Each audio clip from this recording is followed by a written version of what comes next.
দর্শক, শুভেচ্ছা সবাইকে। আপনারা জানেন, সাহিত্যের কাব্যকথা অডিও বুক সবসময় আপনাদের জন্য নতুন নতুন কন্টেন্ট নিয়ে আসে। কিন্তু আজকের ভিডিওটা হয়তো স্বাভাবিক মান অনুযায়ী হয়নি। আমি অসুস্থ থাকার কারণে রেকর্ডিংটা একদম নিখুঁতভাবে করতে পারিনি, তবে কনসিস্টেন্সি বজায় রাখার জন্য ভিডিওটা আপলোড করেছি। আমি বিশ্বাস করি আপনারা সব সময় আমার পাশে ছিলেন, আছেন এবং থাকবেন। তাই এই ছোট্ট ভুলের জন্য আন্তরিকভাবে দুঃখিত। ইনশাআল্লাহ দ্রুত সুস্থ হয়ে আবার আগের মতের মানসম্মত কন্টেন্ট নিয়ে ফিরে আসব। আপনাদের ভালোবাসাই আমার অনুপ্রেরণা। ধন্যবাদ পাশে থাকার জন্য। ভালোবাসা ও শুভকামনায় সাহিত্যের কাব্যকথা অডিও বুক। ইমন ভ্রুকুচকে তাকিয়ে আছে। তার হাতে চিকন করে কাটা এক টুকরো শশা। ছোট চাচা বলেছেন কচ্ছপের বাচ্চারা শশা খায়। ইমনের ধারণা কচ্ছপের বাচ্চারা শশা খায় না। সে অনেকক্ষণ ধরেই শশা হাতে বসে আছে। তার কাছ থেকে তো খাচ্ছে না, বরং শশার টুকরোটা মুখের কাছে ধরতেই এরা মুখ হাত পা খোলসের ভেতর ঢুকিয়ে ফেলছে। মনে হচ্ছে শশা ওদের জন্য ভয়ঙ্কর কোনো খাবার। মানুষের বাচ্চাদের কাছে দুধ যেমন, ওদের কাছে শশাও তেমন। কচ্ছপের বাচ্চা দুটো ইমনের জন্য এনেছে তার ছোট চাচা। এরা বেশিরভাগ সময় থাকে বাথরুমের লাল প্লাস্টিকের বালতিতে। মাঝে মাঝে ইমনের যখন খেলতে ইচ্ছে করে তখন সে বালতি থেকে তুলে আনে। পানি থেকে তোলার সময় তার একটু ভয় ভয় করে, কামড় দেয় কিনা। এখন পর্যন্ত কামড় দেয়নি। ছোট চাচা বলেছেন কচ্ছপের বাচ্চাদের দাঁত নেই, তাই তারা কামড় দেয় না। যখন তারা বড় হবে, দাঁত উঠবে, তখন কামড়াবে। তখন তাদের আর বালতিতে রাখা যাবে না, নদীতে ফেলে দিয়ে আসতে হবে। যে নদীতে কচ্ছপ ফেলা হবে সেই নদীর নাম বুড়িগঙ্গা। ঢাকা নগরী বুড়িগঙ্গার তীরে অবস্থিত। ইমনের আজ স্কুল নেই। সে সকাল থেকেই কচ্ছপের বাচ্চা নিয়ে খেলছে। এদের সে নামও দিয়েছে। বড়টার নাম টম, ছোটটার নাম টমি। এরা দুজন একসঙ্গে থাকলেও দুজনের মধ্যে কোনো মিল নেই।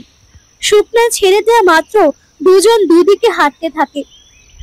ইমন বইয়ে পড়েছিল কচ্ছপরা আস্তে হাঁটে। এখন সে জানে এটা মিথ্যা কথা। এরা চার পায়ে বেশ দ্রুত হাঁটে। মুহূর্তের মধ্যে ঘরের কোনায় চলে যায়। তাদের তখন খুঁজে পাওয়াটাই মুশকিল হয়। সবচেয়ে বেশি দ্রুত হাঁটে টমি। ইমন ভেবে রেখেছে তার ছোট বোনটা যখন আরেকটু বড় হবে তখন তাকে সে একটা কচ্ছপের বাচ্চা দিয়ে দেবে। ইমনের ছোট বোনটার নাম সুপ্রভা। মা বলেছেন সুপ্রভা নামের মানে হচ্ছে সুন্দর সকাল, গুড মর্নিং। কিন্তু ছোট চাচা বলেছেন সুপ্রভা মানে সুন্দর আলো। কারটা যে ঠিক সে জানে না। ইমন ঠিক করে রেখেছে কোনো একদিন সে তাদের মিসকে জিজ্ঞেস করবে। সুপ্রভা এখনো খুব ছোট। বেশিরভাগ সময় সে ঘুমিয়ে থাকে। মাঝে মাঝে তার কাঁদতে ইচ্ছে করে, তখন সে কাঁদার জন্য জাগে। খানিকক্ষণ কেঁদে আবার ঘুমিয়ে পড়ে। ইমন তার সারা জীবনেও এমন কাঁদুনি বাচ্চা দেখেনি। সবচেয়ে মজার ব্যাপার হচ্ছে সুপ্রভা কারোর উপর রাগ করে বা ব্যথা পেয়ে কাঁদে না, কোনো রকম কারণ ছাড়া কাঁদে। সুপ্রভার কান্না দেখতে ইমনের খুব ভালো লাগে। সে মাঝে মাঝে সুপ্রভার কান্না দেখতে যায়, কিন্তু বেশিক্ষণ দেখতে পারে না। কারণ তার মা কঠিন গলায় বলেন, এখানে কি করছো, যাও তো অন্যখানে যাও। আশ্চর্য, এত বিরক্ত করে। আগে ইমন কখনো তার মাকে ভয় পেত না, এখন পায়। কারণ তার মার মেজাজ সারাক্ষণ খারাপ থাকে। আগে মা তাকে পড়াতে বসতো, এখন বসায় না। সে যদি বই খাতা নিয়ে মার কাছে যায়, মা বলে অনেক বিরক্ত করছো, এখন যাও তো। অথচ সে কাউকেই বিরক্ত করে না, এমনকি কচ্ছপগুলোকেও না। কোনো কচ্ছপ যদি দরজার আড়ালে লুকিয়ে থাকে, সে তাকে লুকিয়ে থাকতে দেয়, সঙ্গে সঙ্গে বের করে আনে না। ওরা কচ্ছপ হলেও ওদেরও হয়তো লুকোচুরি খেলতে খেলতে ইচ্ছে করে। সে কেন ওদের খেলা নষ্ট করবে? হোমওয়ার্ক করার জন্য সে এখন যায় ছোট চাচার কাছে। ছোট চাচা তাকে মোটামুটি আদরি করেন। তিনি তার নাম দিয়েছেন হার্ড নাট। হার্ড মানে হচ্ছে শক্ত, আর নাট হলো বাদাম। হার্ড নাট হলো শক্ত বাদাম। ছোট চাচা তাকে কেন শক্ত বাদাম বলে তা সে জানে না, কখনো জিজ্ঞেস করেনি, কোনো একদিন জিজ্ঞেস করবে। ছোট চাচা পড়াতে পড়াতে প্রায় বলে, কিরে হার্ড নাট, মন খারাপ? সে বলে না, কারণ তার মন খারাপ থাকে না, আবার মন ভালোও থাকে না। সুপ্রভার সঙ্গে সে যদি গল্প করতে পারত তাহলে তার মন ভালো থাকতো, বা মার সঙ্গে গল্প করতে পারলেও মন ভালো থাকতো। মা গল্প তো করেই না, সামনে গিয়ে দাঁড়ালেও বলে যা ভাগ, সামনে থেকে যা। শুধু বিরক্ত করে, শুধু বিরক্ত। একদিন ঠাস করে একটা চড় মারলেন। আচমকা মারলেন বলে সে মেঝেতে পড়ে গেল। ঠোঁট কেটে রক্ত বের হতে লাগলো। তারপরেও সে একটুও কাঁদেনি। শুধু ডাক্তার যখন ঠোঁট সেলাই করতে গেলেন তখন কাঁদলো। তারপরেও ডাক্তার বললেন, বাহ, দারুণ ছেলে তো, ছেলের খুব সাহস। ছোট চাচা বললেন, সাহস হবে না, এ হলো হার্ড নাট, এ মোটেই সহজ জিনিস না। রিকশায় ফেরার পথে ছোট চাচা তাকে আইসক্রিমের দোকানে নিয়ে গেলেন। কাপ আইসক্রিম কিনে দিয়ে বললেন, শোন হার্ড নাট, তোর মার মেজাজ তো এখন একটু খারাপ থাকে, এখন তাকে বিরক্ত করবি না। ইমন অবাক হয়ে বলল, আমি তো তাকে বিরক্ত করি না। জানি তুই বিরক্ত করিস না, তারপরেও যখন বিরক্ত হয় তখন আমাদের উচিত একটু দূরে দূরে থাকা। মার মেজাজ কখন ঠিক হবে চাচা? তোর বাবা ফিরে এলেই মেজাজ ঠিক হবে। বাবা কখন ফিরবে এখনো ঠিক বলা যায় না, তবে ফিরবে তো বটেই। কতদিনের বাইরে থাকবে? বাবা এখন কোথায় আমরা এখনো ঠিক জানি না, মনে হয় ইন্ডিয়ায়। ইন্ডিয়াতে? ইন্ডিয়ার মধ্যপ্রদেশে। সেখানে খুব জঙ্গল তো, আমার মনে হয় বনে জঙ্গলে ঘুরছে। বাসার কথা একসময় মনে পড়বে, তখন হুট করে চলে আসবে। ইমনের ধারণা ছোট চাচা ঠিক কথা বলছেন না। বাবা ইন্ডিয়ার মধ্যপ্রদেশে থাকলে ছোট চাচা গিয়ে বাবাকে নিয়ে আসতেন। বাবা অন্য কোথাও আছেন, খুব কাছেই কোথাও। ইমন যখন রিকশা করে স্কুলে যায় তখন তিনি হয়তো আড়াল থেকে দেখেন। তাদের স্কুলে যখন টিফিনের ছুটি হয় তারা মাঠে খেলতে থাকে, তখনও তিনি দেখে যান। একদিন তিনি চলে আসবেন, এ ব্যাপারে ইমন নিশ্চিত। এত দেরি হচ্ছে কেন সে বুঝতে পারছে না। বেশি দেরি হলে কচ্ছপগুলি তো দেখতে পারবেন না। কচ্ছপগুলি বড় হয়ে যাবে, তাদের ফেলে দিয়ে আসতে হবে বুড়িগঙ্গায়। ওরা নদীর পানির সঙ্গে ভাসতে ভাসতে চলে যাবে সমুদ্রে, বঙ্গোপসাগরে, সেখান থেকে ভারত মহাসাগরে, ভারত মহাসাগর থেকে প্রশান্ত মহাসাগরে। ছোট চাচা তাই বলেছেন। বাবার সম্পর্কে লোকজন প্রায় তাকে জিজ্ঞেস করে। তাদের প্রশ্নের জবাব দিতে তার ভালো লাগে না। ভালো না লাগলেও সে সহজভাবেই জবাব দেয়। তাদের ক্লাসের মিস ফারজানা দেখতে খুব সুন্দর।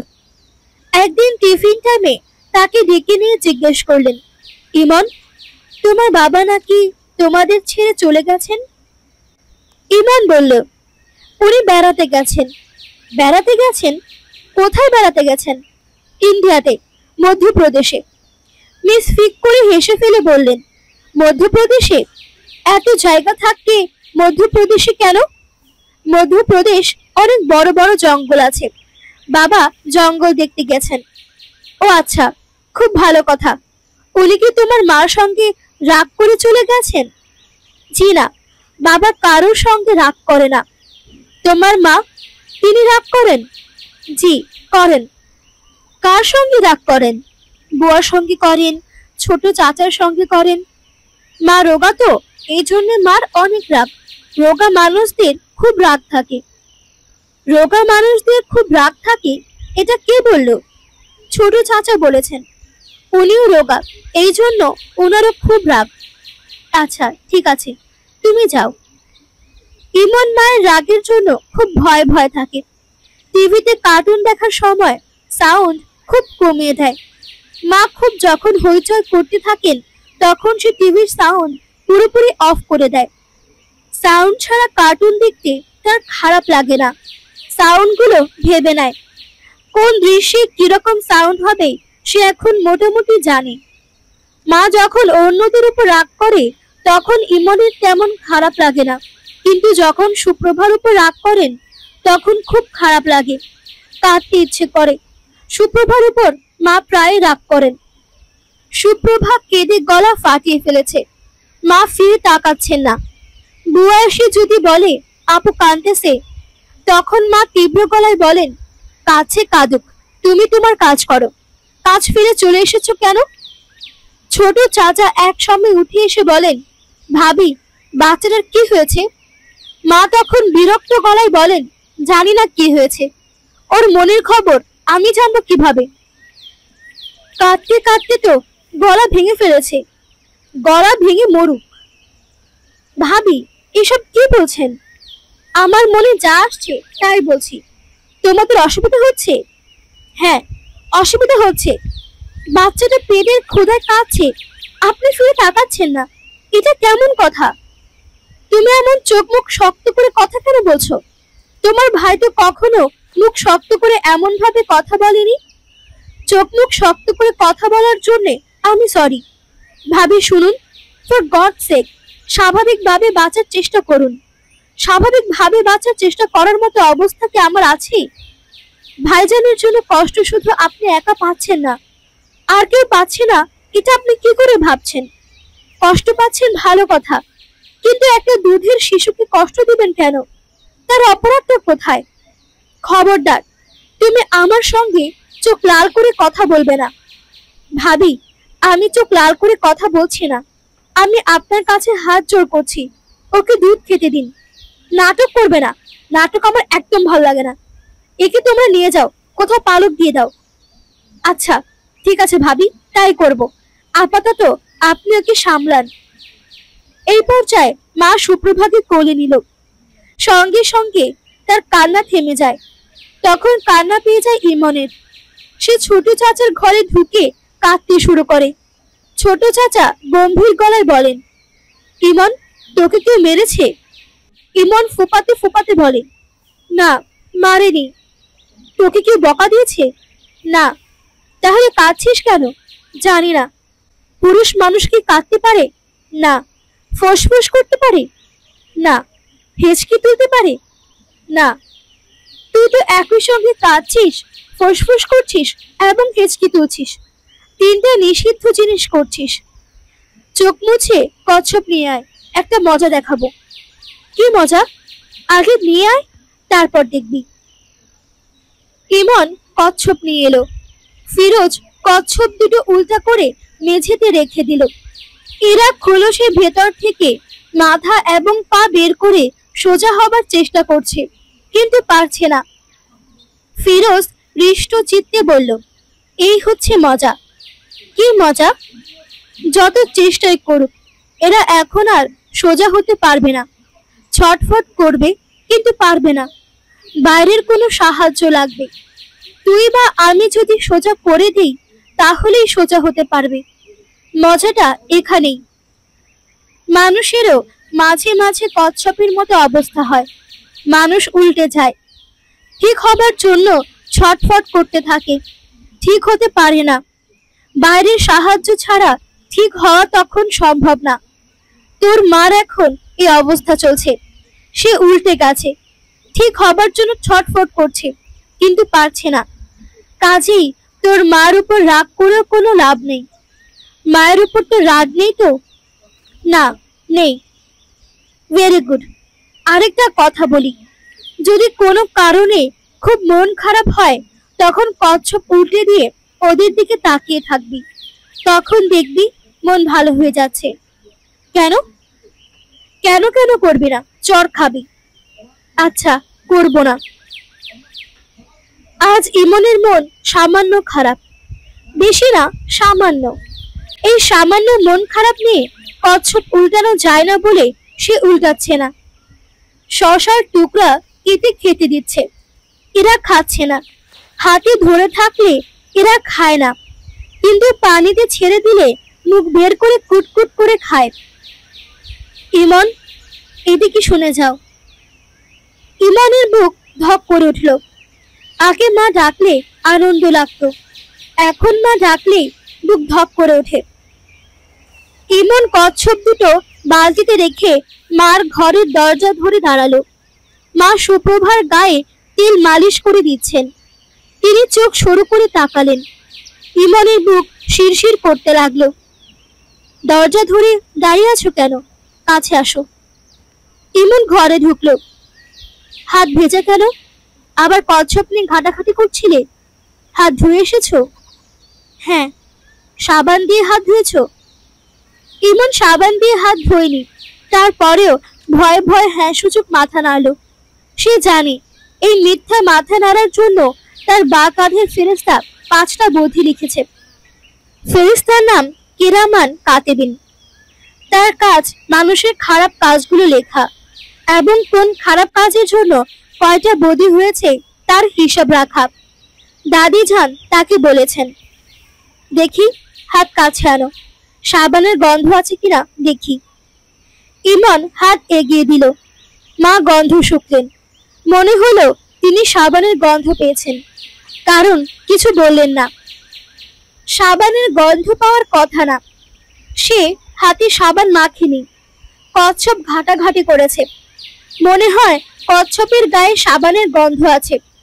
কচ্ছপ সুখে দেখতে হবে। সুরাইয়া বলল, তোমার বোনটা দেখতে কিরকম হয়েছে?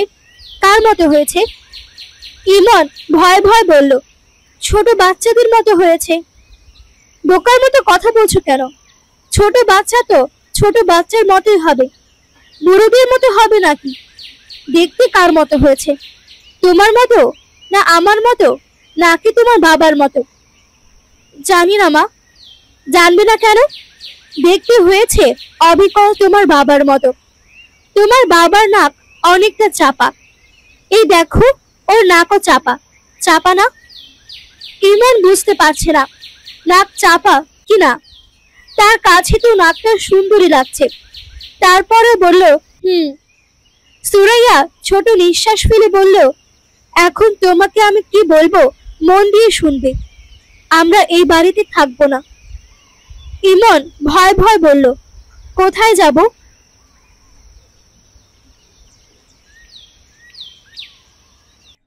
প্রিয় দর্শকবৃন্দ, আপনাদের কাছে আমার একটুখানি অনুরোধ থাকবে।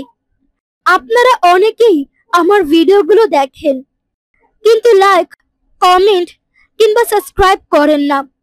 এতে আমার অনেক খারাপ লাগে। তো প্লিজ আমার ভিডিওগুলোতে লাইক, কমেন্ট এবং শেয়ার করে আমাকে আরো উৎসাহিত করেন। আর চ্যানেলটি সাবস্ক্রাইব করতে ভুলবেন না। খুব শীঘ্রই আসছে অপেক্ষা উপন্যাসের পরবর্তী পর্ব, তাই চ্যানেলটি ফলো করে সাথেই থাকুন। ধন্যবাদ।